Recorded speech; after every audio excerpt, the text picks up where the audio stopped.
গণপিটুনিতে অভিযুক্ত দুই ছাত্র এখনো পর্যন্ত ফেরার। বউবাজারের গণপিটুনির সময় ভিডিও করেছিল আবাসিকরা, তাদের চিহ্নিত করে ভিডিও ফুটেজ সংগ্রহের চেষ্টা করা হচ্ছে। আমরা কথা বলবো, আমাদের সঙ্গে রয়েছেন আমাদের প্রতিনিধি রিয়া মাঝি। রিয়া, এখনো পর্যন্ত কি জানা যাচ্ছে, নতুন কি তথ্য উঠে আসছে?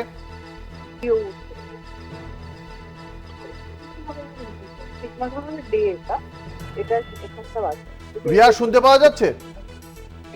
হ্যাঁ অঙ্কুর, আরেকবার যদি প্রশ্নটা করো। এখনো পর্যন্ত নতুন কি তথ্য উঠে এসেছে? দেখো, ঘটনার সময় যেদিন ঘটনাটি ঘটেছিল গত শুক্রবারে, সেই সময় যখন এই গণপিটুনি দেওয়া হচ্ছিল ইরশাদ আলমকে, সেই সময় কিন্তু ওখানে উপস্থিত থাকা বেশ কিছু আবাসিকরা এই ভিডিও করেছিল বলে এমনটাই জানতে পেরেছে তদন্তকারী আধিকারিকরা। এবং সেই যারা আবাসিকদেরকে চিহ্নিত করা হচ্ছে এবং তাদের থেকে সেই ভিডিও নেওয়ার চেষ্টা করছে তদন্তকারী আধিকারিকরা, কারণ সেই ভিডিও নিলে অনেকটাই হেল্প হবে। কারণ এখনো অব্দি যেমনটা জানা গিয়েছে যে এই ঘটনাটি ঘটে সেই দিনকে একাধিক আবাসিকরা সেখানে ছিল এবং গণপিটুনির সময় তারা সরাসরি যুক্ত ছিল। তাদের মধ্যে 14 জনকে গ্রেফতার করেছে এবং সেই 14 জনের ভূমিকাটা কি ছিল, অর্থাৎ কি রোল প্লে করেছিল, সেটা আরো স্পষ্ট হতে চায় এবং সেই কারণের জন্যই তদন্তকারী আধিকারিকদের ওই ভিডিও অত্যন্ত প্রয়োজন হয়ে পড়েছে। এবং একই সঙ্গে তোমাকে জানাবো যে দুজন ছাত্র এখনো ফেরার রয়েছে বলে এমনটাই পুলিশ সূত্রে জানা যাচ্ছে। যেই দুজন সরাসরি যোগসূত্র ছিল এই গণপিটুনির সঙ্গে, সেই দুজন ছাত্র কিন্তু এখনো পলাতক রয়েছে এবং তাদের খোঁজে রয়েছে পুলিশ। এবং একই সঙ্গে যে গতকাল আমরা দেখেছি যে ফরেন্সিক টিম তারা এসেছিলেন, তারা নমুনা সংগ্রহ করেছে এবং সেখানেও চাঞ্চল্যকর তথ্য যেটা দেখা গিয়েছে যে যখন গণপিটুনি দেওয়া হচ্ছিল ইরশাদ আলমকে, সেই সময় তিনি নিজে প্রাণে বাঁচার জন্য বিভিন্ন জায়গায় ছুটে গিয়েছে।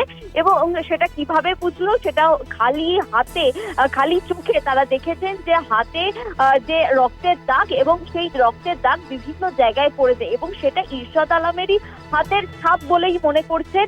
এবং যদিও সেই নমুনা সংগ্রহ করেছে, ব্লাড স্টেন বিভিন্ন জায়গা থেকে সংগ্রহ করা হয়েছে, সেটা পাঠানো হচ্ছে ল্যাবেতে এবং সেই নমুনা যে পরীক্ষা, সেই পরীক্ষা হলে আরো স্পষ্ট হবে। এবং একই সঙ্গে যে ব্যাট দিয়ে মারা হয়েছিল, সেই ব্যাটের টুকরো অব্দি নমুনা হিসাবে সংগ্রহ করা হয়েছে। এবং যে ফুটেজ, অর্থাৎ যে সিসি ক্যামেরার 1 ঘন্টা যে ডিলিট করা হয়েছে, এই আবাসিকরাই ডিলিট করেছে, সেটাও কিন্তু টেকনিক্যাল হেল্প নিয়ে সেটাও রিট্রাইভ করার চেষ্টা করা হচ্ছে। তবে তোমাকে জানিয়ে রাখবো, ঘটনার সময় যারা ভিডিও করেছে সেই ভিডিও হাতে পেতে চায় এখন প্রধান লক্ষ্য তদন্তকারী আধিকারিকদের এটাই।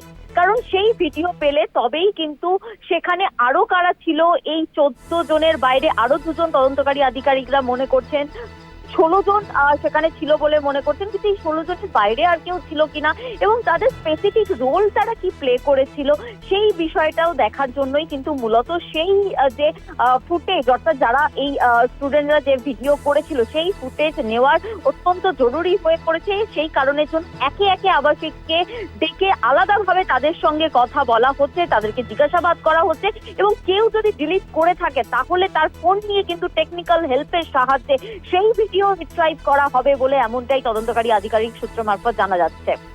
ধন্যবাদ। আমাদের সঙ্গে ছিলেন আমাদের প্রতিনিধি রিয়া মাঝি।